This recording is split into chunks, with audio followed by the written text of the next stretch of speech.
Muito bem, vamos continuar então com a nossa análise acerca da teoria geral. Nós já vimos a questão da distinção entre direitos e garantias, já vimos a questão da abrangência, da titularidade e vimos também a teoria dos 4 status de Jelinek. Pegando como gancho a ideia do status, por exemplo, passivo, do status ativo, do status positivo ou negativo, nós vamos falar agora das chamadas dimensão subjetiva e objetiva dos direitos fundamentais. Olha só, segundo a doutrina, os direitos fundamentais, ainda nessa ideia das funções que ele exerce, esses direitos fundamentais têm duas dimensões importantes. A dimensão subjetiva é a dimensão do indivíduo, é a dimensão do sujeito, do titular do direito fundamental. Veja, os nossos direitos fundamentais, na dimensão subjetiva, eles possuem 2 funções importantes, com base que, na verdade, é um detalhamento do que a gente falou acerca da teoria do Jelinek. Olha só, quando eu digo que eu sou titular de direitos fundamentais, eu posso usar meus direitos fundamentais basicamente para 2 coisas em relação ao Estado. Eu posso dizer, Estado, como eu sou titular de direitos, você não pode violar os meus direitos individuais. Então, por exemplo, a casa é asilo inviolável do indivíduo. O que eu estou dizendo? Estado, você não pode violar minha casa. A Constituição diz no artigo 5º, 12, que é inviolável o sigilo da correspondência e das comunicações telegráficas, de dados telefônicas. O que eu estou dizendo? Estado, não viole o sigilo da minha correspondência, das minhas comunicações. O artigo 5º, inciso 6º, diz que é inviolável a liberdade de crença e de consciência. O que eu estou dizendo para o Estado? Não viole. O que eu estou te mostrando aqui? Nessa primeira acepção, eu uso direitos fundamentais para impor um limite ao Estado, para dizer, Estado, não viole as minhas liberdades individuais. Isso é bem próprio do que nós vamos ver logo mais na chamada eficácia vertical dos direitos fundamentais e também nos direitos de primeira geração. A característica principal dos direitos de primeira geração, a gente vai falar disso logo mais, é que eu vou impor limites na atuação do Estado. Só que, além de eu utilizar os direitos fundamentais para impor limite ao Estado, eu também posso utilizá-los para exigir que o Estado faça algo, conforme a gente viu que é o status positivo dos direitos fundamentais. Então perceba que, ora, eu uso meus direitos fundamentais para impor um limite à atuação do Estado e, ora, eu vou usar esses direitos para exigir que o Estado faça algo, principalmente na temática dos direitos sociais. Eu vou te mostrar agora esse detalhamento que é exatamente o núcleo da teoria ou da dimensão subjetiva. Vamos lá? Olha o que diz. A dimensão subjetiva. Os direitos fundamentais, eles possuem essas 2 dimensões, subjetiva e objetiva. Na dimensão subjetiva, conforme eu te mostrei, ora o indivíduo pode exigir uma conduta negativa, ou seja, uma abstenção, um não fazer do Estado, ora ele pode exigir prestações estatais positivas, visando o quê? Implementar direitos, principalmente os direitos sociais. Então, na dimensão do sujeito, na dimensão subjetiva, eu uso meus direitos fundamentais, ora, para exigir que o Estado não viole os meus direitos, ora, para exigir que o Estado implemente direitos sociais. Muito bem. Agora, além da dimensão subjetiva, nós temos a chamada dimensão objetiva. Nesse caso, os direitos fundamentais vão irradiar suas normas sobre todo o ordenamento jurídico, que é o que a doutrina chama de eficácia irradiante, impondo a todos os poderes do Estado a observância desses direitos. Veja que a dimensão objetiva, ela está intimamente ligada à dimensão subjetiva. Por quê? Se na dimensão subjetiva eu uso direitos fundamentais para impedir que o Estado viole os meus direitos, ou para exigir que o Estado faça algo, na dimensão objetiva é o seguinte, os direitos fundamentais eles estão onde? Estão em regra na Constituição Federal. E eu te pergunto, será que o Poder Legislativo, Executivo e Judiciário devem obediência a essas normas? A resposta é claro que sim, devem obediência. Por quê? Porque os direitos fundamentais, eles vão irradiar os seus efeitos, eles vão produzir efeitos sobre toda a atuação do Estado. Dessa forma, olha só, o poder legislativo, o poder executivo e o poder judiciário, ao atuarem nas suas funções típicas ou atípicas, eles devem observar esses efeitos, devem observar essas normas de direitos fundamentais. Então, na eficácia objetiva, o resumo, o recado é assim: os direitos fundamentais têm que ser observados, os direitos fundamentais têm que ser colocados em prática, os direitos fundamentais precisam ser obedecidos quando o legislativo, o executivo ou o judiciário estão atuando. Essa é a eficácia objetiva. Tudo bem? Legal? Muito bom. Vamos continuar. Agora, nós vamos tratar das principais características dos direitos fundamentais. Aqui é importante, só uma ressalva, né? Eu vou fazer um comentário bem pontual e eu coloquei que são as principais porque a doutrina não é uníssona, não é uniforme quanto à enumeração dessas características. Há autores que falam apenas de 5, há outros apenas de 3, outros falam de 10, enfim. Eu coloquei uma quantidade aqui que é utilizada por grande parte da doutrina e vou passar pontualmente por cada uma delas. Vamos lá. A primeira característica importante dos direitos fundamentais é a característica da historicidade. Olha só. Quando você pega o texto constitucional, você vai encontrar uma lista extensa de direitos fundamentais. E eu te pergunto, será que os direitos fundamentais, da forma que estão na Carta de 88, será que eles surgiram todos em 88? Será que o direito à vida surgiu apenas em 1988? Você fala, Wellington, claro que não. Será que o direito à liberdade de locomoção surgiu só em 88? Não. Na verdade, a historicidade significa que os direitos fundamentais são resultado de um processo histórico de criação e transformação dos direitos fundamentais. Na verdade, os direitos fundamentais estão em constante criação e transformação. Essa é a característica da historicidade. Por isso, por exemplo, que a gente vai daqui a pouco estudar as gerações ou as dimensões ou as idades dos direitos fundamentais. E aí a gente fala de direitos de primeira geração, de segunda, sob uma análise histórica. Ou seja, conforme o passar do tempo, os direitos estão sendo criados e transformados. Então, a historicidade, os direitos fundamentais estão em constante criação e transformação, pois são resultado de um processo histórico. Significa, resumindo, que os direitos fundamentais não nasceram todos em um único momento. Todos nasceram em qual data? Não existe isso. Eles são resultado desse processo histórico. Tudo bem? Vamos à segunda característica. Eu até já citei a característica da universalidade. Significa que os direitos fundamentais destinam-se a todos os seres humanos, né? Por quê? Porque é da essência dos direitos fundamentais a sua generalidade. Isso aqui tem tudo a ver com a dignidade da pessoa humana. Legal? Aí eu volto a fazer um destaque.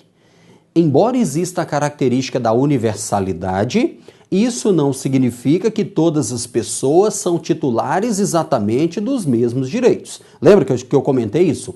Os brasileiros natos têm direitos que os naturalizados não têm, os brasileiros têm direitos que os estrangeiros não têm. Tudo bem? Fica atento com esse detalhe. Segue comigo, característica da inalienabilidade.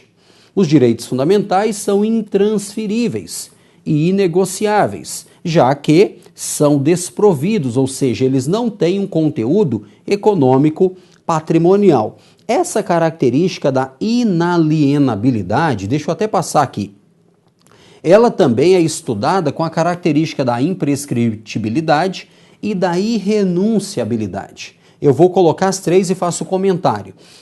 Os direitos fundamentais não se perdem com o tempo, ou seja, não prescrevem, porque são sempre exigíveis. A imprescritibilidade, né, significa que os direitos fundamentais não vão desaparecer com o passar do tempo. E aí eu quero só voltar para te dizer que os direitos fundamentais, eles têm como fonte a dignidade da pessoa humana. E eu te pergunto, quando é que nós poderemos perder a dignidade da pessoa humana? Nunca. Enquanto o ser humano está ali vivo, ele tem a dignidade. E até mesmo quando morre, né? Você não pode, né? Tem até situações relacionadas nesse caso. Mas o fato é que a dignidade da pessoa humana está presente, é inerente ao conceito de ser humano. Por isso que os direitos fundamentais não podem ser alienados, não podem desaparecer com o simples passar do tempo e mais, não podem ser renunciados. Né? Eu não posso abrir mão. Os direitos fundamentais são irrenunciáveis, uma vez que seus titulares, deles não pode dispor. Aí eu vou destacar o que a doutrina tem feito, embora possa deixar de exercê-los. Então, cuidado, eu não posso renunciar os direitos fundamentais, mas eu posso deixar de exercer um direito que eu tenho. Isso é uma questão pessoal. Tudo bem? Legal? O que mais? Os direitos fundamentais, eles são indivisíveis, né? Então nós temos, por exemplo, direitos civis, direitos políticos, direitos sociais, direitos econômicos, direitos culturais, e eles formam um todo interdependente. Significa a ideia de indivisibilidade que os direitos fundamentais eles formam um todo interdependente. Mas os direitos individuais precisam dos direitos sociais. Não adianta eu dizer, por exemplo, que eu tenho direito à vida. Tudo bem, é um direito individual. E eu não ter direito à saúde. Percebeu? Que o direito social à saúde está intimamente ligado ao direito à vida. Percebeu? Então a ideia é a interdependência, é a indivisibilidade. Outro ponto importante é a concorrência. No mesmo titular, podem acumular-se vários direitos, como, por exemplo, direito de liberdade de manifestação do pensamento com o direito de reunião ou de associação. A concorrência significa que nós podemos exercer diversos direitos concomitantemente. Em um mesmo titular, nós podemos agregar, isso é comum, né? Aqui eu dei o exemplo, quando você participa de uma reunião, por exemplo, uma passeata, o que você está exercendo? Direito de reunião, direito à liberdade de locomoção, direito de manifestação do pensamento, às vezes direito de associação, tudo junto. Essa é a concorrência. Continua comigo. Uma outra característica muito importante é a proibição do retrocesso. Essa característica ela é muito especial na temática dos direitos sociais. Significa que, uma vez reconhecidos, os direitos fundamentais não podem ser suprimidos ou abolidos ou enfraquecidos. Veja, quando a gente pega a Constituição Federal, ela diz no artigo 60, parágrafo 4º, inciso 4º, que não pode ser objeto de deliberação proposta de emenda tendente a abolir direitos e deveres, direitos e garantias individuais. Os direitos e garantias individuais são cláusulas pétreas. O que a Constituição está dizendo? Olha, não pode ser abolido, eu não posso arrancar isso do texto constitucional, não posso esvaziar o conteúdo desse direito. Na temática dos direitos sociais, é comum a doutrina citar a ideia da proibição do retrocesso, que é exatamente o quê? Após a implementação de um direito, esse direito não pode mais voltar, retroceder e ser retirado daquela categoria. Isso é o que os franceses chamam de efeito cliquet, que eles usam uma expressão própria daqueles que fazem alpinismo, por exemplo, ou escalagem, né? Que eles usam um equipamento que aquele que está participando ali, né, daquela atividade, ele só pode subir, ele não pode retroceder. Então, todas as vezes que ele sobe, ele dá um clique e ele não admite retorno, ele só vai crescendo, só vai sendo melhorado, só vai para cima, vamos dizer assim. Tudo bem? Então, essa é a ideia da proibição do retrocesso. Temos também a ideia de inviolabilidade, que é aquela que eu mostrei para você, a ideia de eficácia, né, objetiva ou dimensão objetiva. Os direitos fundamentais devem ser observados, ou seja, não podem ser violados, né? Tanto pelo Estado, que é o que nós vamos ver, eficácia vertical, quanto pelos particulares, eficácia horizontal. Então, a inviolabilidade significa os direitos fundamentais têm que ser observados. Para nós fecharmos, temos mais duas características importantes. A primeira, a aplicação imediata. As normas definidoras de direitos e garantias fundamentais têm aplicação imediata. Aqui, eu quero que você anote mais um dispositivo constitucional, que é o artigo 5º, parágrafo 1º. Cuidado! A Constituição, no 5º parágrafo 1º, diz que os direitos fundamentais têm aplicação imediata. Isso significa que, em regra, esses direitos podem ser invocados desde o momento em que a Constituição entra em vigor. Isso também significa que os poderes públicos devem dar a máxima aplicação, a máxima efetividade possível a esses direitos. Entretanto, muitos direitos fundamentais, para sua completa aplicação, dependem de uma norma posterior. Veja, a aplicação imediata não significa que os direitos fundamentais são todos normas completas ou normas que o professor José Afonso chama de norma plena, que é aquela norma constitucional que ela é tão completa que ela já pode ser automaticamente aplicada. Não é isso. Existem direitos fundamentais que são automaticamente aplicáveis, sim, mas também existem direitos fundamentais que dependem de uma legislação posterior para que eles possam produzir todos os seus efeitos. Vou colocar aqui um exemplo para que depois você faça a leitura. Artigo 5º, inciso, por exemplo, inciso 32. O que diz o artigo 5º, inciso 32? Ele diz assim: o Estado promoverá, na forma da lei, a defesa do consumidor. Note, o Estado tem que promover a defesa do consumidor. Entretanto, isso se dará na forma da lei. Perceba que há a necessidade da edição de uma norma posterior. E que norma foi essa que foi editada? O Código de Defesa do Consumidor. Tudo bem? Então, aplicação imediata. E por fim, e não menos importante, deixei aqui porque é um dos mais cobrados na prova, a limitabilidade, também chamada de relatividade, que diz que os direitos fundamentais não são absolutos. Cuidado, essa é a posição do Supremo Tribunal Federal. Segundo o Supremo, os direitos fundamentais não são absolutos. Com isso, o Supremo está dizendo que os direitos fundamentais podem sofrer limitações, podem sofrer restrições. Veja, se eu te perguntar qual é o direito fundamental mais importante que nós temos? O direito à vida, o direito à liberdade, o direito à segurança, o direito à propriedade? Qual é desses direitos o mais importante? Vida ou propriedade? Eu espero, a resposta direito à vida, Porque sem o direito à vida, do que adianta ter os demais direitos? O direito à vida é o mais fundamental de todos. E eu te pergunto, o direito à vida é absoluto? A resposta é não. O artigo 5º, inciso 47, a linha A, diz que em caso de guerra declarada é possível aplicar a pena de morte. Ora, se o direito à vida é o mais importante e não é absoluto, você acha que o direito à liberdade de locomoção, o direito de propriedade são absolutos? Não. E tem um outro ponto. Os direitos fundamentais, eles não podem ser utilizados para proteger, para acobertar práticas ilícitas.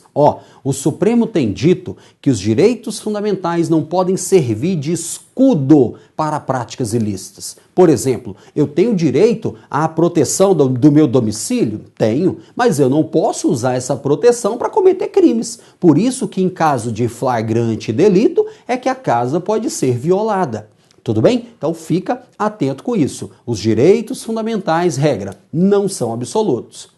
É verdade, aí eu não posso deixar de falar, que o Supremo já disse que o brasileiro nato não pode ser extraditado pelo Brasil em hipótese alguma. Por favor, não confunda com o caso em que um brasileiro nato perdeu a nacionalidade e depois o Supremo permitiu sua extradição. Ele já não era mais brasileiro nato. O Supremo não mudou a jurisprudência. Brasileiro nato não pode ser extraditado pelo Brasil em hipótese alguma. E o Supremo diz, não tem exceção. Em tese aí, parece haver uma regra que não comporta exceção, um direito absoluto. Entretanto, a posição dominante é, não há direitos absolutos. Por quê? Porque os direitos podem ser restringidos, podem ser limitados. Quando há um conflito entre direitos fundamentais, nós temos que usar a regra de ponderação, a regra de sopesamento. Um direito vai prevalecer sobre o outro. Não é que um vai aniquilar, vai suprimir. Não. Diante de um caso concreto, um pode receber um peso maior, em outro caso, receber um peso menor. Isso é proporcionalidade. Tudo bem? Agora um detalhe. Aproveitando que falamos que os direitos fundamentais podem ser limitados, será que há um limite nessa restrição que pode ser imposta? Eu te pergunto, o Estado pode limitar direitos fundamentais? Resposta, pode limitar. Uma lei pode trazer restrições a direitos fundamentais? Pode sim. Agora eu pergunto, essa limitação que pode ser imposta aos direitos fundamentais, encontra algum limite? Será que existe um limite para se impor limites? Sim. Isso é uma teoria que chama teoria dos limites. Ou seja, embora seja possível impor limites aos direitos fundamentais, esses limites não podem impedir totalmente o exercício do direito, não podem esvaziar o direito, não podem tirar o seu chamado núcleo essencial, que o Supremo entende que existe um núcleo essencial. Essa teoria, deixa eu te mostrar, essa teoria chamada teoria dos limites, ela significa exatamente que qualquer limitação ou restrição aos direitos fundamentais tem que respeitar o seu núcleo essencial. Ou seja, eu não posso impor uma limitação tão agressiva a ponto de esvaziar o próprio direito. A teoria dos limites é, na verdade, uma forma de garantia do próprio direito. Que mais? As limitações impostas devem ser proporcionais e deve obedecer aos subprincípios da proporcionalidade. Quais são? Adequação, necessidade e proporcionalidade em sentido estrito. Vamos entender.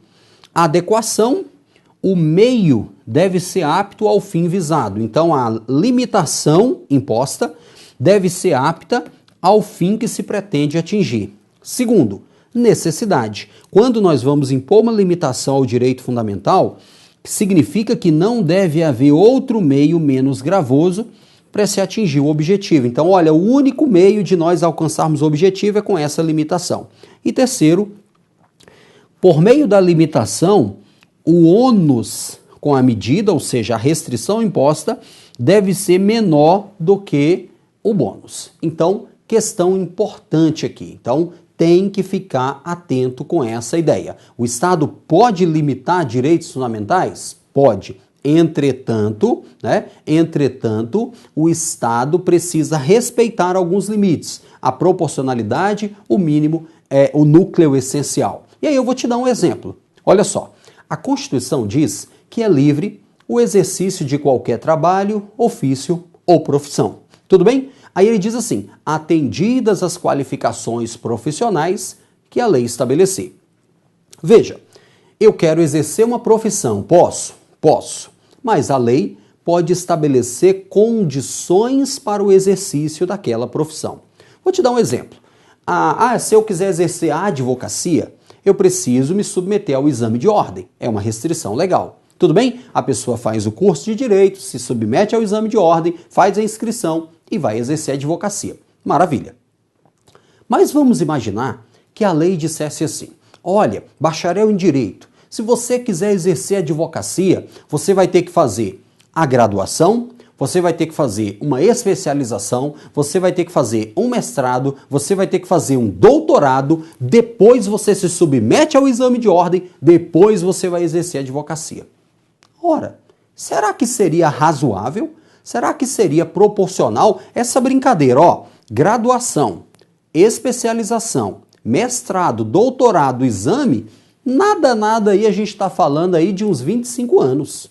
Nada aí, de 20 anos mais ou menos. Será que seria razoável eu exigir especialização, mestrado e doutorado para exercer a advocacia, embora seja uma atividade extremamente importante, essencial à justiça? Mas não seria razoável. É a mesma coisa, a lei fala assim, a partir de hoje, para exercer a profissão de manicure, por exemplo, tem que ter um curso de medicina. Você fala, Wellington, que coisa doida. Percebe? Eu estou te dando um exemplo bem assim, bem até desproporcional mesmo, para você entender que há um limite na imposição das limitações. Tudo bem? Continua comigo, vamos lá. Qualquer dúvida que tiver, não se esqueça, desculpa, estamos no fórum de dúvida.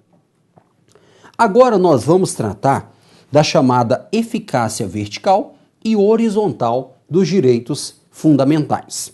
Olha só, a eficácia vertical, quando você ouvir falar disso, você vai lembrar que de um lado está o Estado e de outro o indivíduo.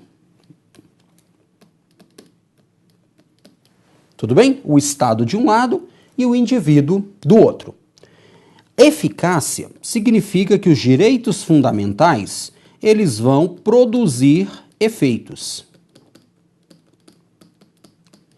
Na eficácia vertical, os direitos fundamentais vão produzir efeitos nessa relação entre o Estado e o indivíduo. E eu pergunto, quais são esses efeitos? Efeitos de defesa, lembra da ideia lá do status negativo do Jelinek? Ou seja, Estado, não viole os direitos fundamentais. Mas, além disso, eu vou usar os meus direitos fundamentais para exigir um fazer do Estado.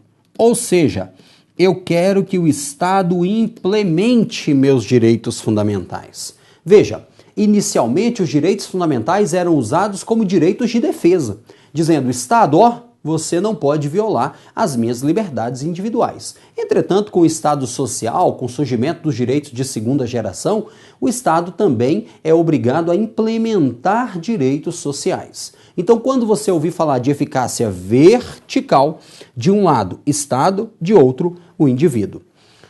Entretanto, além da eficácia vertical, atualmente fala-se a doutrina e o próprio Supremo adota a teoria da eficácia horizontal. Horizontal por quê? Porque de um lado eu tenho um indivíduo e de outro indivíduo. Ou seja, eu tenho particulares dos dois lados da relação. Eu tenho um particular de um lado e tenho um particular do outro lado. A eficácia horizontal significa que os direitos fundamentais também devem ser observados nas relações entre particulares. E a teoria que nós adotamos é da aplicação imediata dos direitos fundamentais nas relações particulares. E aí o Supremo entende, por exemplo, nas relações de trabalho tem que ser observado o devido processo legal, tem que ser observado o princípio da igualdade, nas relações entre um associado e uma associação, tem que ser observado o princípio de contraditório da ampla defesa. Então, cuidado, a eficácia horizontal, também chamada, olha aqui, de externa ou privada, a eficácia horizontal, externa ou privada, significa que os direitos fundamentais também devem ser observados pelos particulares. Tudo bem? Fica atento, na hora da prova ele troca vertical com horizontal, não aceite. Fechou? Vamos lá para a nossa reta final. Agora, no nosso último tópico, nós vamos analisar o tema das gerações, dimensões, etapas ou idades. Coloquei todos os nomes adotados pela doutrina. Há uma discussão entre os autores se deve usar geração ou dimensão, mas o próprio Supremo usa as duas expressões. O que você tem que ficar atento é: uma geração não substitui a outra geração. Na verdade, uma geração se complementa, se agrega. Tudo bem? Então, na prova, anote aí. Uma geração não substitui outra geração. Fechou?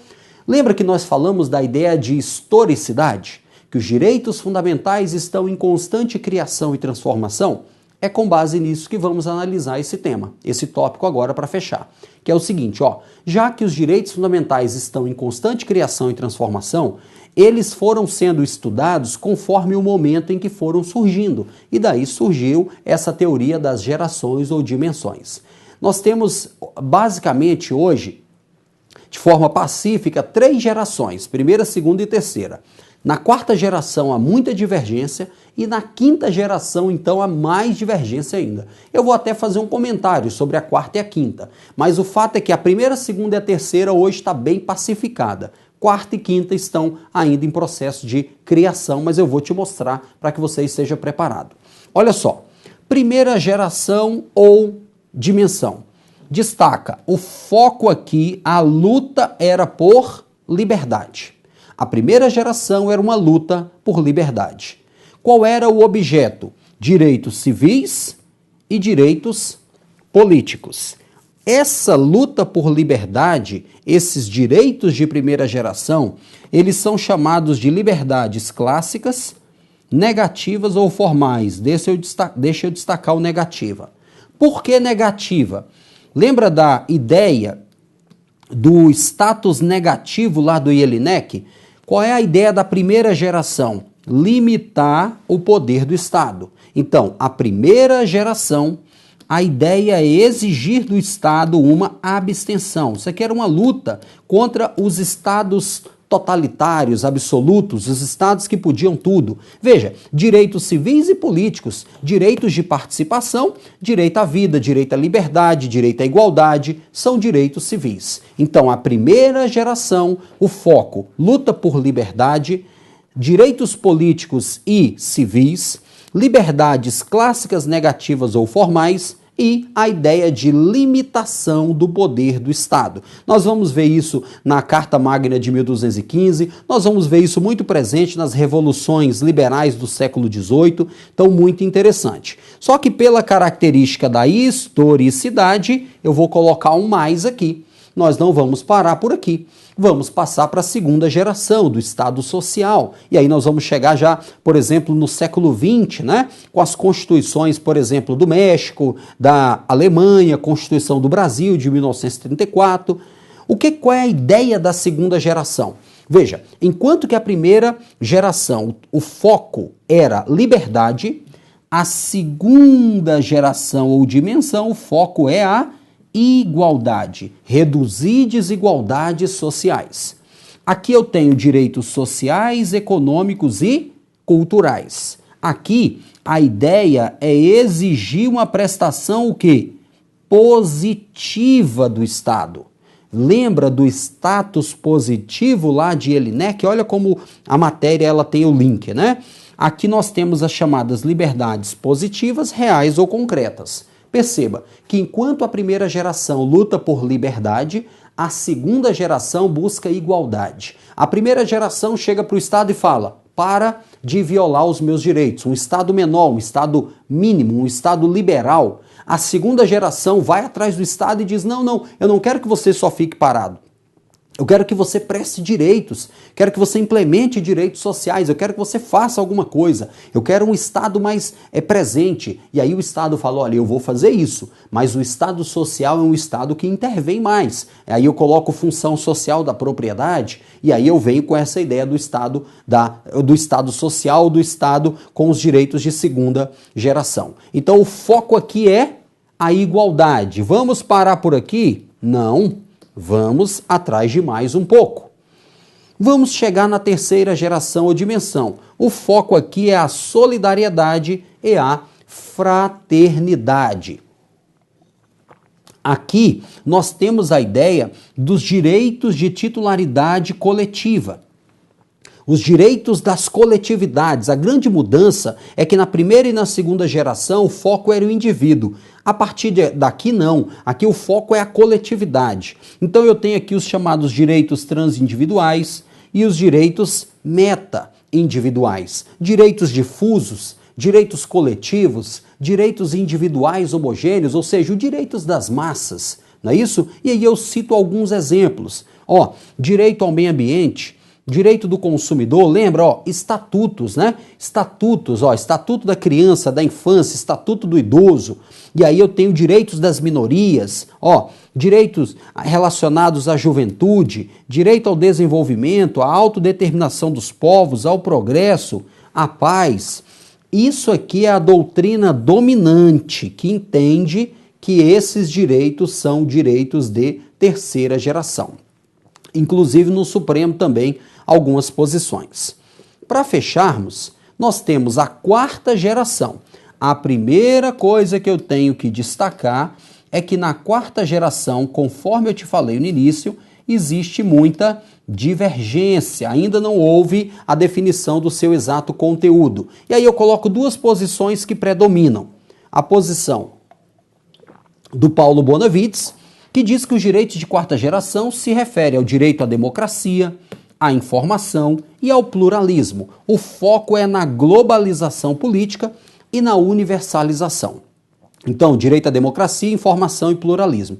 Já o professor Norberto Bobbio, um jurista italiano, ele diz que a quarta geração está ligada à engenharia genética e o foco é na proteção, né, do patrimônio genético da humanidade, na biotecnologia. A ideia aqui, por exemplo, para o professor Norberto Bobbio seria questões relacionadas às células-tronco, DNA, questões relacionadas à mudança de sexo, clonagem. Então perceba que são duas posições bem diferentes. E para eu terminar, eu faço menção da quinta geração. É claro que há divergência.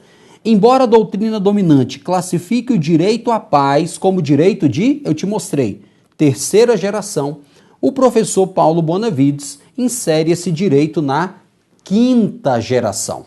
Então, na prova, regra, se não exigir uma bibliografia específica, use o direito à paz como de terceira geração. Mas é importante você conhecer isso aí, tá certo? Então eu termino por aqui e qualquer dúvida que tiver, manda para mim lá no fórum. Um grande abraço e até a próxima.